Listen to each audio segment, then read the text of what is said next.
I think so. Hello again. This is the NEWStreamingNetwork.com. WG. Oh, I'm in my office. I'm a little verklempt. My laptop wasn't working, so you get a new background. We're going to try this over again. WGSN-DB, Going Solo Network, radio, TV, and podcast #1 internet singles talk network. And this is Let's Talk Dating with Christine and Barry. Hi, Barry. Hi, Christine. So today we're going to talk about this. I'm not sure there's many single people that haven't been asked this question by other people or asking it of themselves. Why have you been single so long? So we can talk about the reasons that might be really good to think about why and what you might be able to do about them, and things that everything's fine and you're really fine where you are, and how do you even explain that, and how much is really somebody's business, and how much do you really explain? I love that Eleanor Roosevelt quote of, what other people think of me is none of my business. I love that. I fall back on that a few times. But really, if you've been single any amount of time, there's somebody who thinks they get an opinion or a vote about it. So you're going to find some really helpful things here today. Because Barry and I have certainly been asked it a few times, right? Oh, just a few times. Well, first off, I want to start with something, as I just posted this morning, what's on my mind, is how people tend often on the other side of the conversation, or the other extreme, well, they'll basically go from relationship to relationship with almost no gap in between, because they're so clearly defined that they're defined by their relationship versus being defined by themselves, which is the point we'll get into in detail. And so the idea of being alone for more than 5 minutes is too long. So there is that mindset some people have, and they think there's something wrong with you if you're not in a relationship in every single moment. And so, first of all, I think we're here to clearly say that it is totally fine to be single for as long as you want. And two, there are some reasons why it is pretty better off that you are single rather than be in a relationship as well. So put that up front. And to also give yourself permission, because we're going to talk about the outside world as well, but to give yourself permission to be single and okay enough, or even be single and not feel okay about it. But it'll keep you from rushing to something that might not be good if you're not comfortable being single. There's all these layers, right? Oh, yeah. Yeah, because the thing is, oftentimes, a lot of the reason why people are single sometimes because they haven't done the work yet to be ready for another relationship. They may be scared to repeat the pain they just experienced in their last relationship, which is still very much in their awareness.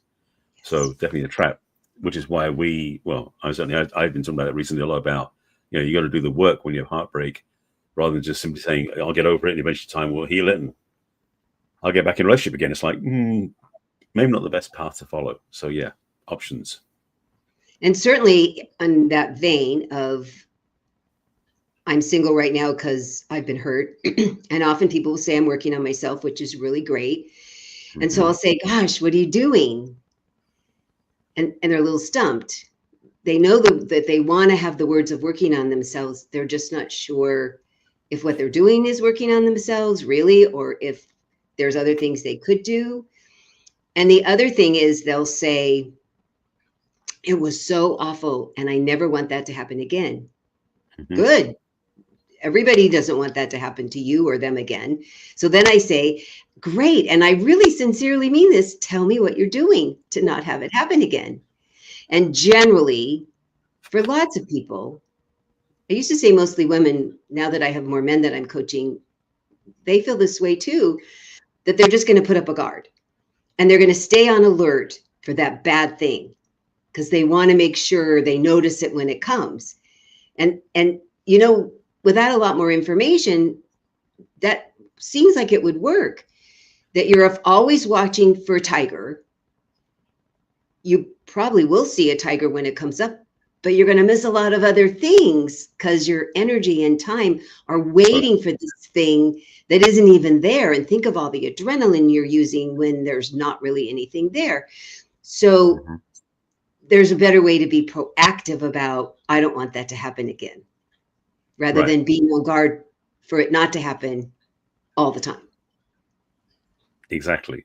The thing is, I mean, I was on a conversation with someone about this last week about how we don't have relationship education in high school or grad school even. It's like we don't talk about it as a normal thing. You know, sex education, sure, but relationship education, no. So we aren't educated on how to be with ourselves after a breakup. And so all the things people do are basically guesswork. They're not practiced in it. They've learned lessons most of the time saying, okay, when I have a breakup, this is what I need to do. So whether if they're on guard about looking at the tiger all the time or some other sort of nervous reactive state, they're not benefiting from the work that's out there. I mean, the reason why you and I do the work is because we bring a lot of education to people who don't have the education on how to be with yourself after a breakup before your next relationship. Yes. And so for me, there's such a clear line of choice where you basically say, you know what, I'm going to put myself first. I'm going to take care of myself and do the work that helps me feel better about myself, because maybe after a breakup, I know it's my own experience personally, I didn't have great self-esteem after a breakup. I didn't feel good about myself. I felt like I'd messed things up and it was all my fault, and you know, all the self-flagellation stuff that we can always do. And so to really see there's an option to do something different than that. So it's not just about having to be in a relationship or staying alone and suffering either way. It's like there's things you can do, as you said, constructively, things you won't miss that you can do that are about how do you support yourself while you're single. Yeah. And what I tell people is if you ended a bad relationship, I hear all the reasons that you feel bad about yourself for doing it. Could we also include you're not in a hurtful relationship anymore? That was very brave. It took a lot of oomph and stamina, and you know, you like, but I couldn't stay anymore. And that was a very good decision, because up till then you hadn't made that decision. So to help balance, see, you did do some things right, because you have more energy to work on the things that you say you did wrong. Okay. You go, oh, I wasn't completely a failure. Everything wasn't wrong.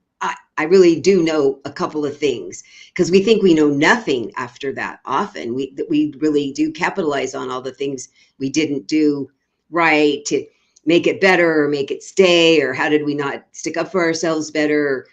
And we finally did. We did finally. Give yourself credit for that. Absolutely. It will help you have the energy to now work on there's things I really need to work on.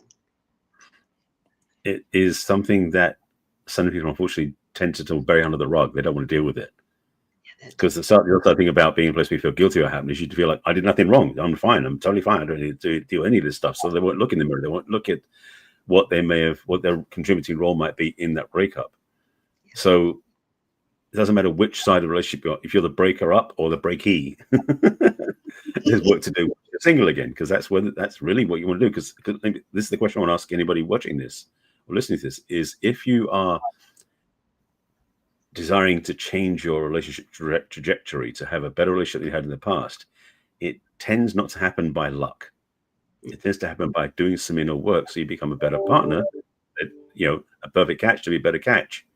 It's like you have to really look at how you can change your relationship with yourself and relationship to the world to be a better partner. So when you do get into a relationship, you'll raise the standards going forward. Yes. So instead of sweeping it under the rug, certainly with someone like us help, you could then say, oh, I really do understand. There was a really good reason I got in this relationship. You know, I was trying to heal a parent wound, or, wow, all that love bombing in the beginning, I was just such an empty vessel that it just filled me up. And then it turned out it wasn't really true. That you say, oh, because when you finally say, okay, I can look at my part, it's not going to make me a bad person. It's going to make me an even better person by acknowledging. Because when you don't see something, you can do nothing about it. So to have somebody that supports you in, oh, poor baby, yep, it sucks. Barry and I sit with that, and because you do need to go, poor baby, it sucks. Your heart's broken. We've been there.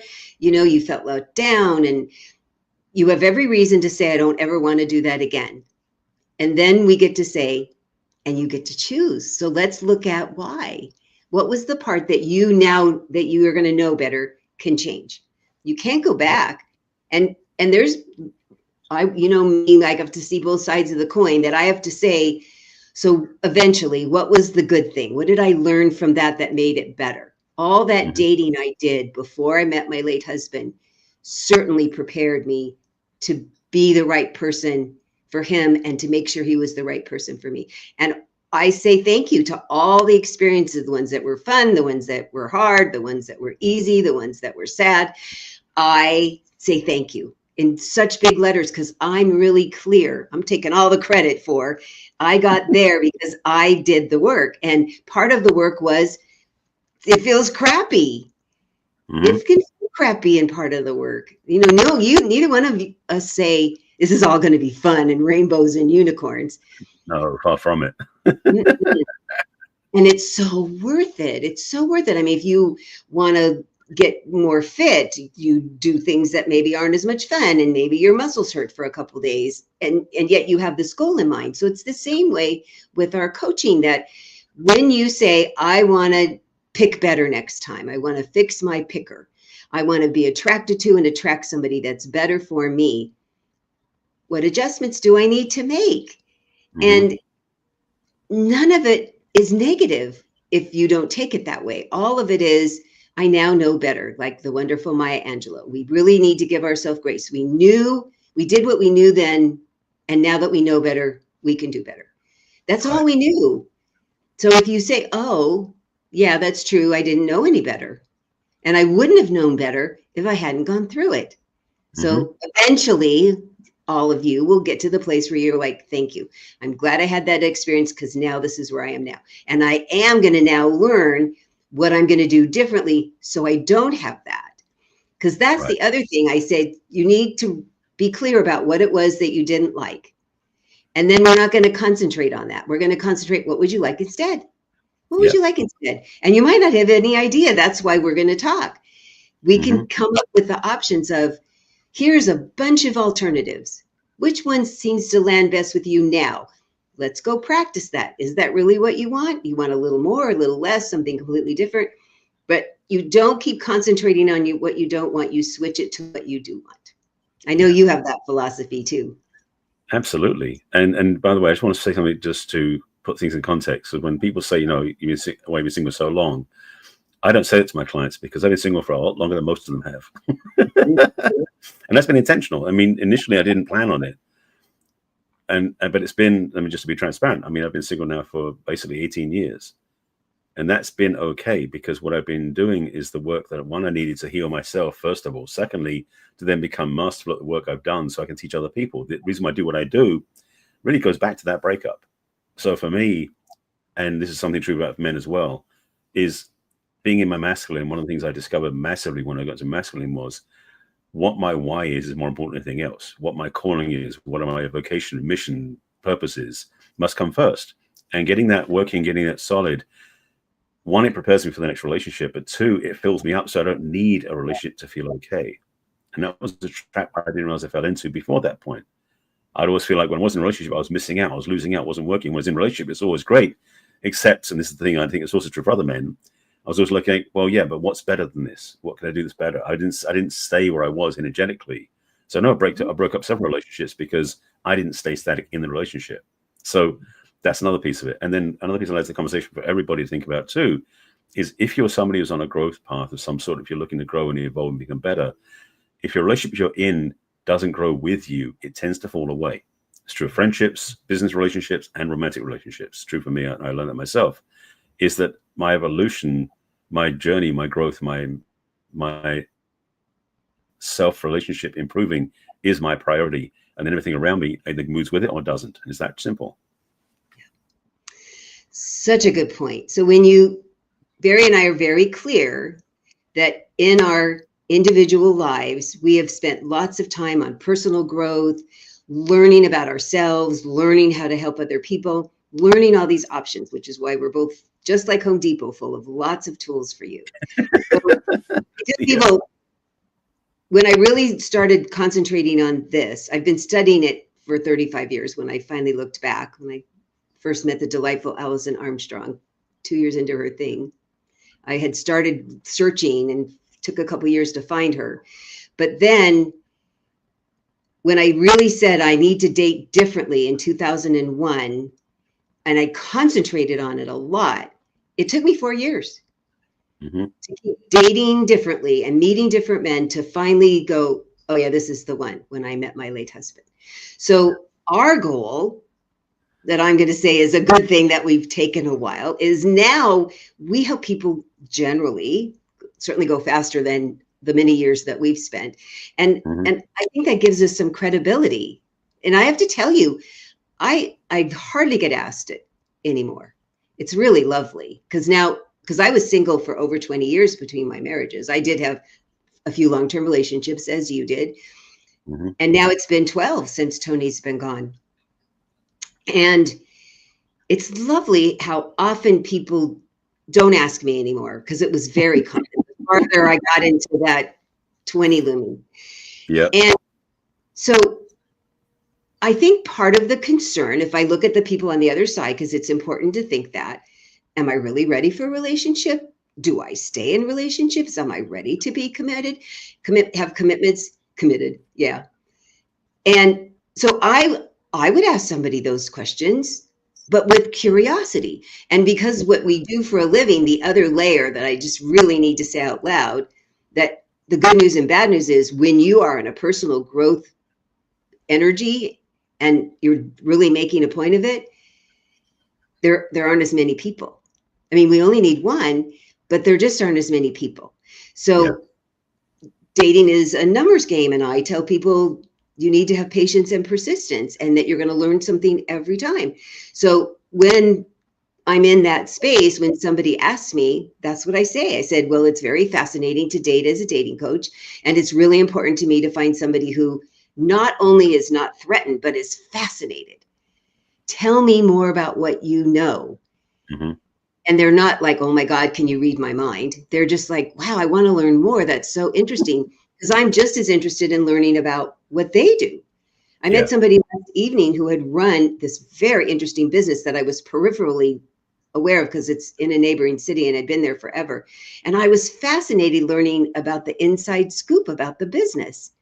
And he was just as fascinated about learning about what I do and not threatened at all. And he had done so much personal work over these years. So that's the thing that you and I rings our bell. Right. So when you're working on yourself, you'll be in kind of a transition of, who fits me now? Because the people before don't fit me now, which is why you finally are left. And even if they leave you, it's because you outgrew them.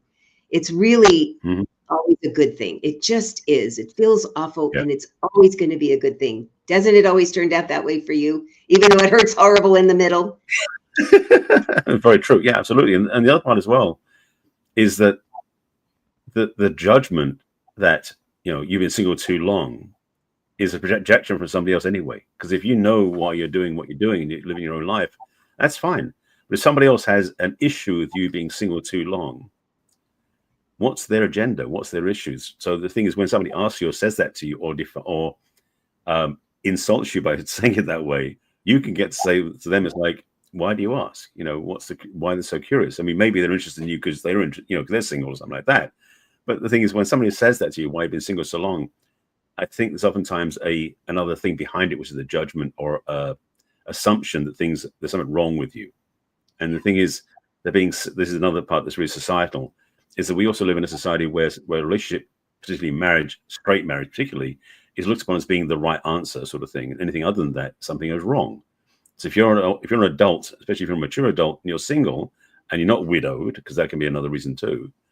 But the thing is, with the divorce rate in this country that's so high, there are going to be plenty of people who are single who are over 35, 40, 45, 50 for periods of time because their marriages didn't last lifetimes. And so this whole conversation about being single for so long, it's really, I think, a societal rule we have somehow, because somehow it feels like you shouldn't be single if you're a mature adult, because that's the rules of the land. And it really is an unfortunate statement of viewpoint, because the thing is, I think the more people are single, the better, because the more we're free to do what we want. Because when you're in a relationship, when you're married especially, there's a confinement or a way of being in a relationship that doesn't expand or grow if you don't choose to be a growing person in that relationship. You want to and with a growing person too, right? So marriage doesn't always. So basically, marriage is not always the answer. Let's put it that way. No. So so when you made this good point about how you're filling up your life, so that the right person would be an enhancement. It's not going to keep you from not getting up the next day. You know, you need to have a very full life. You know, John Gray talks about these love tanks and that there's 10 and the first 5 are taking care of you. The 6th one is a relationship, a romantic relationship. You need to fill up those other 4 things of activities, things you're passionate about, really good friends or friends that are like family if your family isn't working out well, ways that you feel like you're giving to the world and that it's giving back to you, some way that you're feeling like the world, there's some guidance or somebody that you could talk to that's out in the ethers or the vapors that has your back, you know, that it's not all just you and the little grain of sand here on earth, that there's a more collective around you, which is often why, you know, we go to our spiritual houses and our religious houses, that we get that, or joining with friends who have really like beliefs, so that if you choose to that, I have no need to be married again. The 2 women that started the meetup group for the widow group that I belong to, that's been going on for 10 years, they will never. And they're really clear. I mean, the boundaries are up. And they have lovely full lives. They like what they do for work. They have really close families. They have lots and lots of friends. They do lots of wonderful things that fill up their life, where that number 6 tank, even though it's romantically is empty, they don't feel empty in any part of their life. And they're really clear about it. I, on the other hand, when I have my 5 filled up, I like it. I know it enhances my life in a way that nothing else does. Right. But I have a grateful life without it. And then I think it would be great to have that too. So you need to decide why you want to stay single, because you can. And know that you're living your best life that way and you're not just being scared. Because that's a great explanation to somebody that I've looked and I've thought about it. And it's not that anything bad happened. I just don't need it. I really am clear. I've looked at all my life. And then you have to say, and you don't get an opinion. That's the other thing that's really only past our 20. Is that why you've been? Yes. So we'll come back to. I'm waiting for the commercial break, but I want to make sure we do get into a gap. So we'll get more into this after we come back from the break. So stay tuned. We'll be right back. Thanks, Barry. Thanks for the finger. No problem.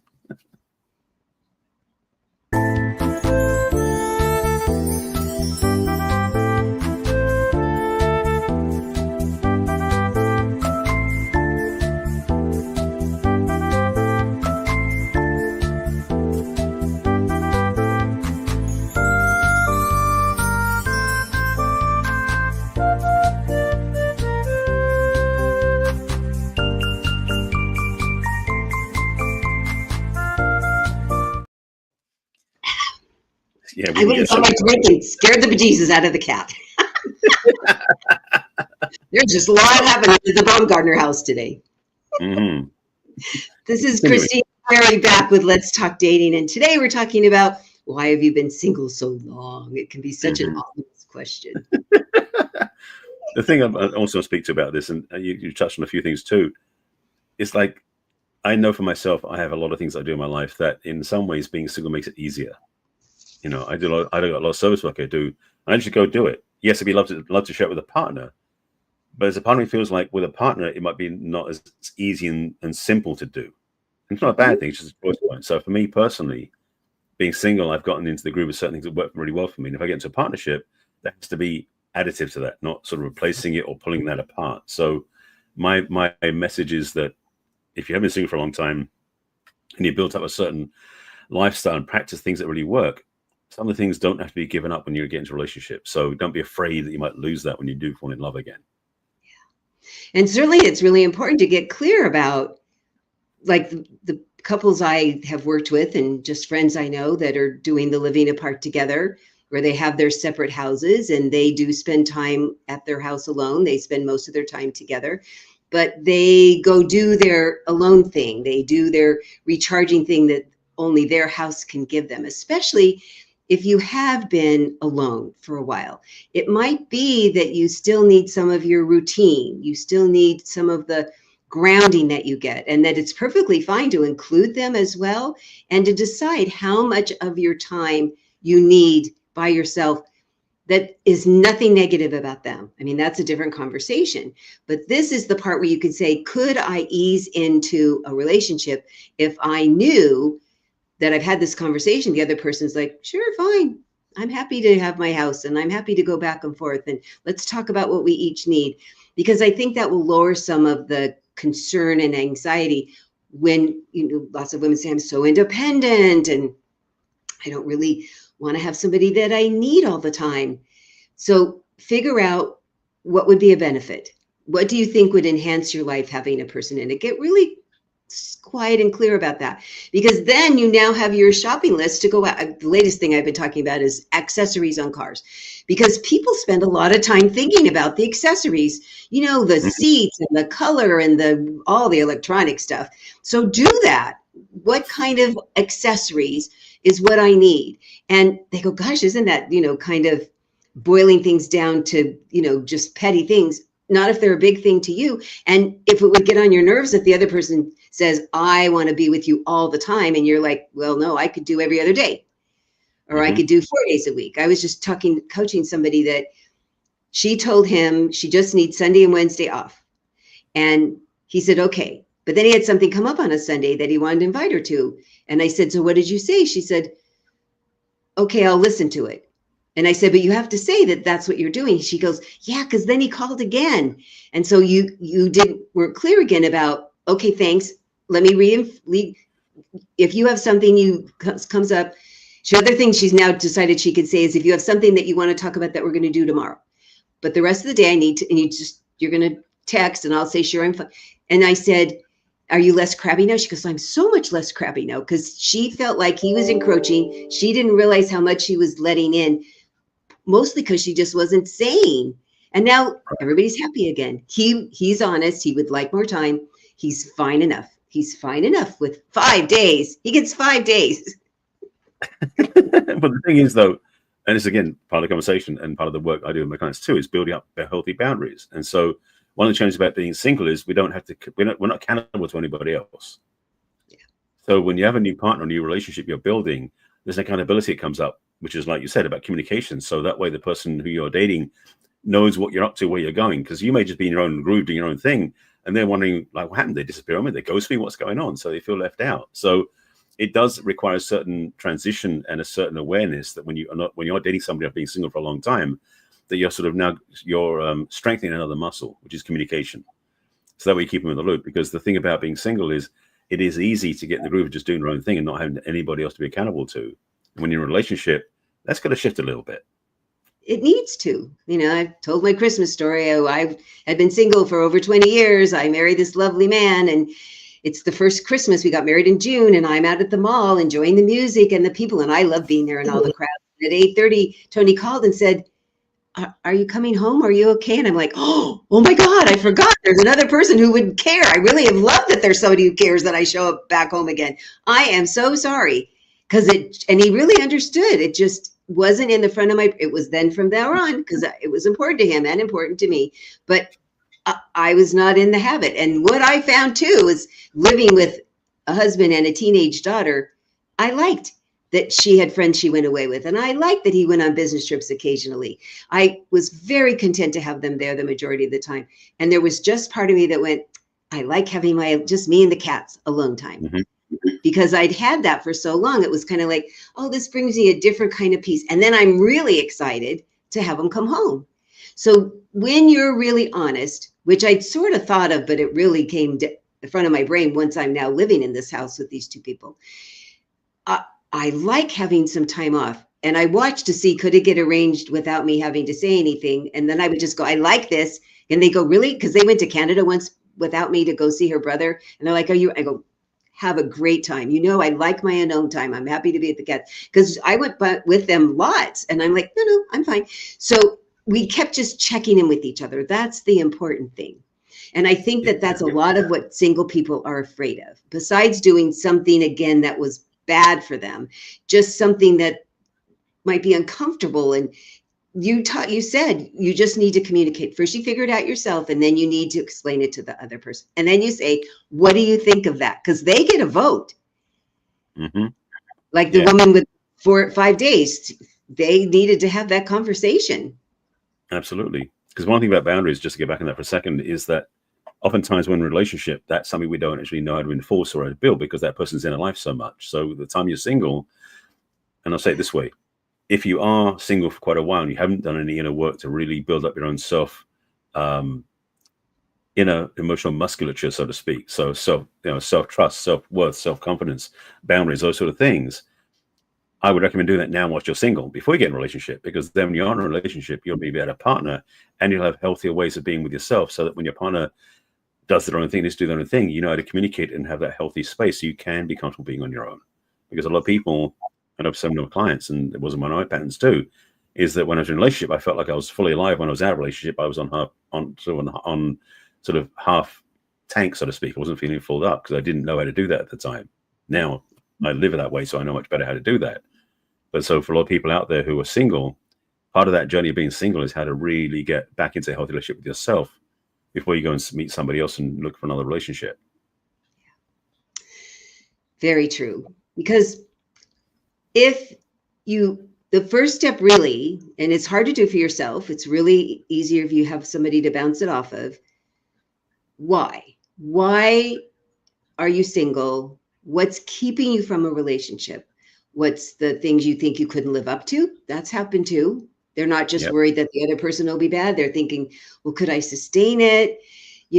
I was with this person for 40 years, starting over, they have to like my foibles, and would I like their foibles? And I said, that's the whole point of meeting for the first couple times. Just say, gosh, I have this funny, quirky thing, say some small thing, not the big thing right off, because it's none of their business and they don't deserve it yet. But tell them a quirky thing. Like I tell everybody, I bring a lot of stuff when I go. What do you think about that? Is that big or small or nothing? Right. So you tell them a quirky thing and you go, what do you think? Because I was talking to a guy recently and he has a Corvette and he said, you really bring a big suitcase. We're not there yet, but we were talking about vacations. And I said, yeah, but it's soft-sided. And he went, oh, okay. So he wouldn't worry about his poor car getting dinged. I didn't have one of those big hard-sided plastic, but it was a concern. I said, yeah, I guess I can come up with shopping bags or something. But it's that kind of, and it was a very fun conversation because of that. Mm-hmm. So when you say, this is what it's going to take for me to feel comfortable in a relationship with somebody that's okay with this thing about me, and for me to hear the thing about them. So if that's one of the reasons that's keeping you single, practice saying it to your friends and tell them you need really good feedback of, are you sounding like this is really me and I'm okay with it? I'm just checking to see if you are. Because if you go, well, it's kind of, and you apologize, which is what I did the first couple times when I talked about my full suitcase because I'd been chastised so often. And now I'm like, part of me is my brown eyes, guys. It's never going to be different. There's no way I'm going to change how much shit I bring when I go places. So that's part of, if you're partly why you're single is because you're afraid somebody's not going to love you for who you are. You need to get really accepting about yourself, don't you think? Oh, absolutely. That's maybe the biggest piece of this is, again, because we're about relationship with self being priorities, what I'm working on this year with my clients, is the biggest piece of the work, is that when you do have a healthy relationship with yourself, your relationship with everybody else gets much easier. So when you're dating or in a relationship with somebody else, you don't lose track of who you are. You don't lose touch with who you are. You don't get so consumed by the relationship, which you may have done in the past. Or was it just me? I don't know. So the recognition is that you actually have a much more valuable gift to give your partnership when you move into a relationship, because you come in as a whole person rather than somebody who needs that place to be in partnership. So this journey of being single isn't purgatory. It's not a curse. It's not something wrong with you. It's actually one of the best places to just start looking at your own relationship with yourself, because all relationships come back to that one anyway. And so recognizing how maybe what we did in the past didn't work, you can learn from that and do it differently going forward. So it's time to reflect and look back at your own different places of being in a relationship, different ways of being in partnerships, so you can actually be a better partner in the first place. Ultimately, being single and really healthy relationship with yourself makes you a better partner, but in bottom line. First, you get to be a better partner for yourself, where you're going to watch out for yourself and not let somebody treat you that way or hurt you that way, or you treat them badly and hurt them badly. You learn how to repair that, because everybody's got it. Everybody's got stuff. And there's lots of things we can repair and change. And then there's parts that this is just who I am. This is who I am. I cry at all sorts of weird stuff. I cry at parades. If they sing the national anthem on TV, oh my God. I mean, it's crazy. I mean, I don't bawl, but all the time, I'm just a big softie about that. So, and they go, and so then they finally learn to stop saying, is there something wrong? And they just go, oh yeah, it's the national anthem, or we're at a parade, whatever in the hell Christine's going to get weepy about. And so when that's just going to be part of me, I get to see, can you get okay with that? Or is that going to drive you crazy? Because if you aren't honest about it and they keep being upset with you, then who the hell wants to be in a relationship? You don't. So if you start out with this more firm place where this is who I am, and I've done all the healing and I still have things, everybody's got their bag that would fit in the overhead bin of an airplane. We don't get to be this age without it. And then you just say, do you think this is charming? I just tell people that this stuff is just part of my charm. They agree. Yeah. But and it comes back to that is because you become the whole package now. You become complete. You become whole. So when you meet somebody, you're not sort of figuring out what your partner relationship is going to be. You know who you are. So when you meet somebody, they get to know who you are, which is really much better. So that way you know up front, oh, this will work or this won't work, and you have a clarity. So this whole journey of relationship becomes much healthier. I wish it was almost like a mandate that when you get out of a relationship, you got to spend at least a year or 2 years or so single, because you got to do the work to heal. But unfortunately, there's no structure in place for that. There's no rules about it. I'm not saying there should be rules, of course, but just anybody out there who's going through a breakup now, who's just going to have a breakup, take the time to be single. Being single for so long, for some people, is 6 months. But I'm talking about a couple of years, because the time you spend being on your own with yourself is the time to heal, to grow, to thrive, and to become a much better partner to yourself, as you said. So that when you meet somebody else, you can be a better partner to them as well. So why have you been single so long? Because you're doing the work to be a better partner. That's the ultimate bottom line. So you say that, because when people say I'm working on myself and I go, great, what are you doing? They don't always have the answer. And now you will. Yeah. I'm doing internal work like this. I'm taking classes. I have a coach. I'm watching YouTube videos of people I admire and seem to have good information. I'm doing more things for myself that are making me feel like a whole person. I'm surrounding myself with other people that, not just romantic people, but are filling me up and encouraging me. And I'm stretching myself in ways that mentally and emotionally and physically that I hadn't. It's feeling good. That if you're concentrating on things, I'm doing things that make me feel good right now, and I need to be single while I'm doing that, then they don't get an opinion. Right. So the more strong you are about your intention while you're single, I think the better you'll be at saying what it is you're really, truly doing, and not being affected by the people who think it's too long or too short. Because I'll tell you, in the widow community, oh my God, people really do think they get an opinion that aren't widowed. How come you're dating so soon? And just as often, different people. Why aren't you dating? Why aren't you over it? And they don't get an opinion about how long how short we wait, how long we wait. And that's a really hard thing for widowed people with this particular question, because people have big judgments about it. And then anybody that's single can have the same almost amount of judgment about them. And first, so if you're going to have people like that in your life, which is going to happen, you need to get yourself in a place where you're like, well, I mean, I don't have my PhD because I still am taking these classes in college. It's as simple as that. Well, why don't you have your PhD yet? Because there's all these classes. Do you know it takes 2 years and you have to write a thesis and you have to be in this PhD? Oh, right. So if you say, I'm doing this work to heal my heart and to pick better the next time. And if anything, sometimes people go, well, tell me what you are doing. And then it stops being you're wrong. And like, maybe I'd like to do what you're doing. I've had a couple clients that have turned that conversation around. And isn't that kind of a fun turn of events? Absolutely. Because the recognition, and again, bottom line is, there is no right or wrong answers. Like how long you're single. There's no schedule. Like, okay, you've been married 20 years, therefore you're going to be single for 3 years. Like, no, it's not. There's no formula. So the amount of time you spend being single, with a caveat that I recommend you spend some time being single after a breakup. You don't jump back in a relationship right away. That's a whole different story, a different conversation, which we've talked about in previous episodes. But the thing is that when you are single for a period of time, it's up to you to decide how long that is. Yep. You know, if you want to start dating again after 3 years or after 10 years, that's up to you. as long as you've done what I suggest is the healing work to be a better partner to yourself, and so you don't go looking for love from a broken place. You start looking for love from a whole place. And for some people that takes 6 months, for some people it takes 10 years. It's up to you what that is for you. So deciding for yourself is really the key, because if somebody else starts judging you for being single for so long, again, that's their judgment, not yours. So you get to decide what's true for you. And don't turn it into your judgment. Right. Don't start feeling badly.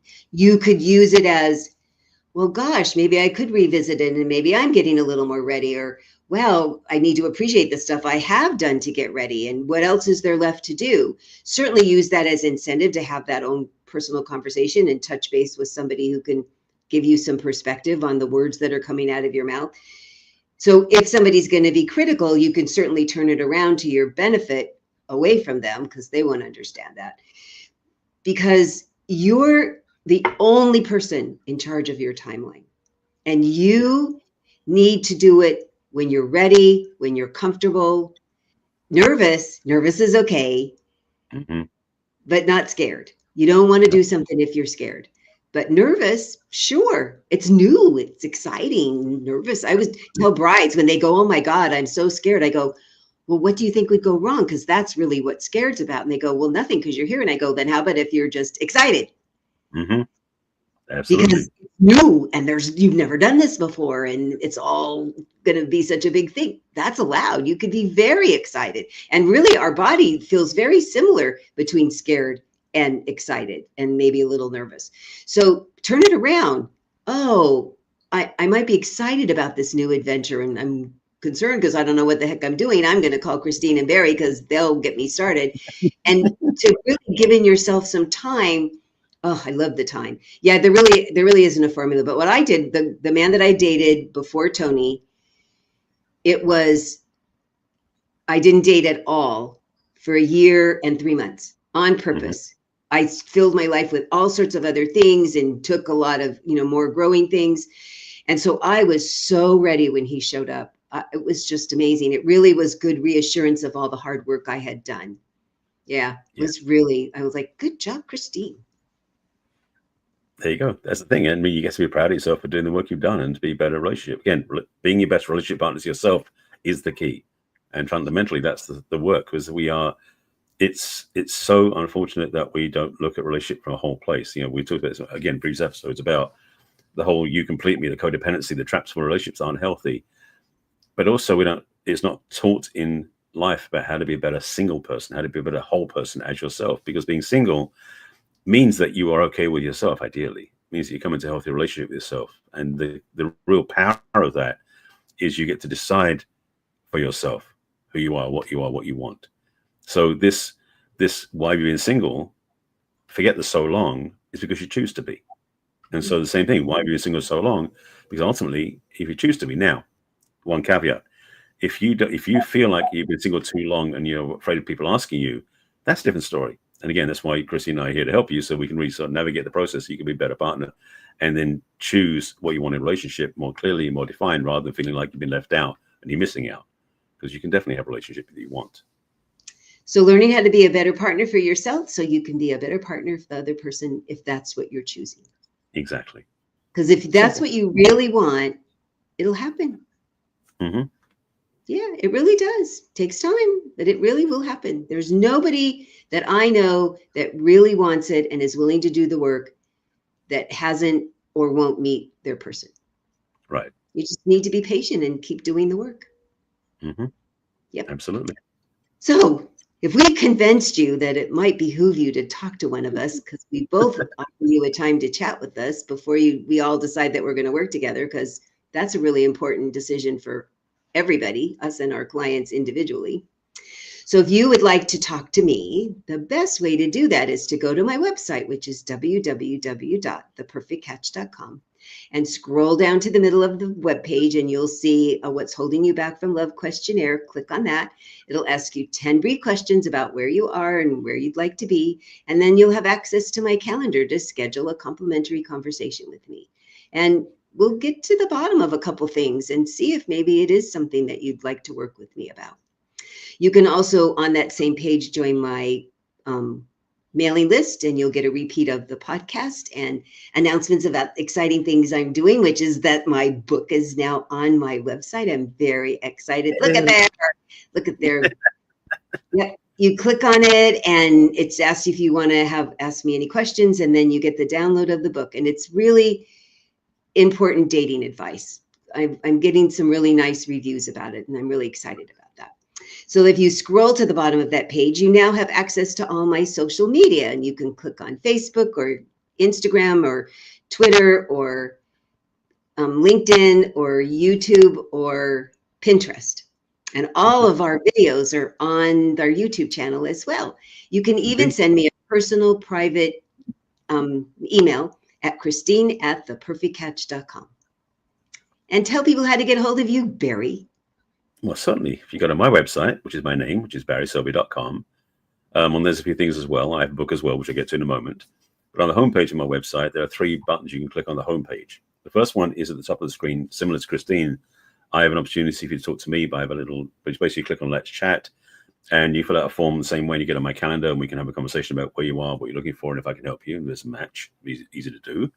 At the bottom of this homepage, there is a link to my email list. You can jump on there and opt in, so you get the replays of this broadcast and all the other things I'm working on. So you definitely get up to date on what's happening in my world and what I'm talking about. And in the middle of the screen is a link to my new quiz. Actually, no, it's my old quiz now because I've had it for a while. But in the middle of the screen is a link to my relationship readiness assessment quiz. Or you can go to barryselby.com/quiz if you want to go directly to it.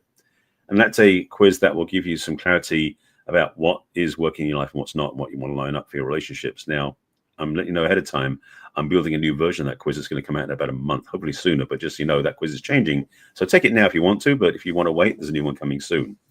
Speaking of quizzes, I have a second quiz that I launched about a month and a half ago, 2 months ago, which is a self-relationship centric conversation. So if you go to barryselby.com/self-quiz, that is a relationship with a self-centric conversation. So that is a much deeper quiz, a lot more questions and directions and clarity. So you'll know where you are in the single journey, where you are in a relationship with yourself. So worth doing that as well. Also my book, which is on my website, which if you got in the navigation, click on my best-selling book. On that is my book, which has been out for quite a few years now, which you can get on Amazon, or you can get the downloaded PDF if you want the ebook version. And also at the bottom, at the top of the screen, underneath the heading, there is an audio replay of an AI-generated book review that I did, which is say that I accessed. That is actually pretty good. It's about a 12-minute conversation between 2 AI voices that sound like book critics who review my book in great detail. So check that out first. It's the Siskel and Ebert review people. Again? The Siskel and Ebert, the people that used to review the movies. Now they have Siskel and Ebert bots for books. That's pretty funny. Well, it's male and female this time, so it's good anyway. So recommend checking it out. Additionally, on my website, there's a bunch of other things you look through the navigation for that. Back on the home screen, is it on the screen? I'm not sure it is or not. To find my social media, if you can't find it on my home screen, somewhere on my website, you can find me under my name, Barry Selby, on most of my social media. So YouTube, definitely Facebook, LinkedIn, Blue Sky, Pinterest, and did I mention LinkedIn? I think I mentioned LinkedIn. Mm-hmm. And also on Threads and Instagram, it's the real Barry Selby. That changed because of a previous account got hacked. So you definitely follow me there at different places. You want to follow what I'm doing. Again, same as Christine. On YouTube, we have the replays of this show. And also, you can directly email me at barry@barryselby.com. So reach out and get support. That's what we're here for. And you can watch us live every Thursday at 1 o'clock and on the Pacific and 4 o'clock on the Eastern. And we'd love to have you share us out there with your friends and subscribe and tell them where they can listen to us audio too. Absolutely. You can listen to us on Apple Podcasts, Spotify, and on Amazon Podcasts as well. Take us with you wherever you go. And you've got, over 200 episodes to listen to now. We'll keep you busy. So definitely take us with you. Perfect. We'll look forward to seeing you next week. Take care. Bye for now.